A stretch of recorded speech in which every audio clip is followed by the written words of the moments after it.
চলুন আজ দেখে নিই ঠাকুর বাড়ির একটি রান্নার রেসিপি, সুস্বাদু অথচ ভীষণ সহজ। তার জন্য প্রথমেই কি কি উপকরণ লাগছে চলুন সেটা দেখা যাক। পাকা কুমড়ো এইভাবে সরু ও লম্বা করে কেটে নেবেন। তার সাথে 2 থেকে 3টে পেঁয়াজ এরকম সরু স্লাইস করে নেবেন। রসুন কুচি 1 টিস্পুন নেওয়া হয়েছে, চাইলে রসুন থেঁতেও করে নিতে পারেন।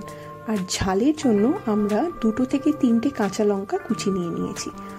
কুচো চিংড়ি হলে সব থেকে ভালো হয়, কিন্তু একটু ছোট সাইজের চিংড়ি নিয়েও সমস্ত খোসা ছাড়িয়ে সামান্য হলুদ গুঁড়ো আর নুন মাখিয়ে 10 মিনিট ম্যারিনেটেড রাখুন। সর্ষের তেলে সবার প্রথমে দিয়ে দিন রসুন কুচি।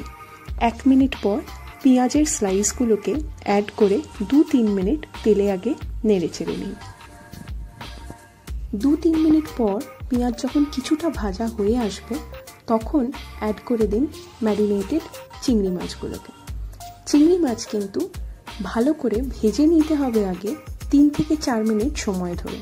দেখবেন যখন কিছুটা ভাজা ভাজা হয়ে এসছে তখন একে একে হলুদ গুঁড়ো, কাঁচা লঙ্কা, স্বাদ মতো নুন আর কয়েক দানা চিনিও অ্যাড করা হয়েছে সমস্ত টেস্ট ব্যালেন্স করার জন্য। চিংড়ি মাছের জল যেটা আছে সেটা শুকিয়ে গিয়ে যখন দেখবেন সাইড থেকে এইভাবে তেল রিলিজ করছে, বুঝবেন চিংড়ি মাছ সেদ্ধও হয়ে গেছে, ভাজাও হয়ে গেছে। এই স্টেজে এবার কুমড়োটা অ্যাড করে দিন। গ্যাসের ফ্লেম কিন্তু লো টু মিডিয়ামে রাখবেন। কুমড়ো থেকে যে এক্সেস জলটা বেরোবে সেটা শুকিয়েও নিতে হবে, আর এই সময় কুমড়ো ভালোভাবে সেদ্ধও হয়ে যাবে। মাঝে মধ্যে অবশ্যই নেড়ে চেড়ে নিতে হবে।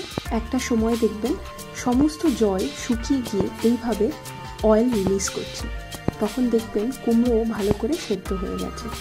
এরকম স্টেজে গরম গরম সার্ভ করবেন। রুটির সাথে খেতে তো ভালো লাগে, ভাতের সাথে ডালের সাথেও খেতে দারুণ লাগে। সুস্থ থাকবেন, সাবধানে থাকবেন, এনজয়।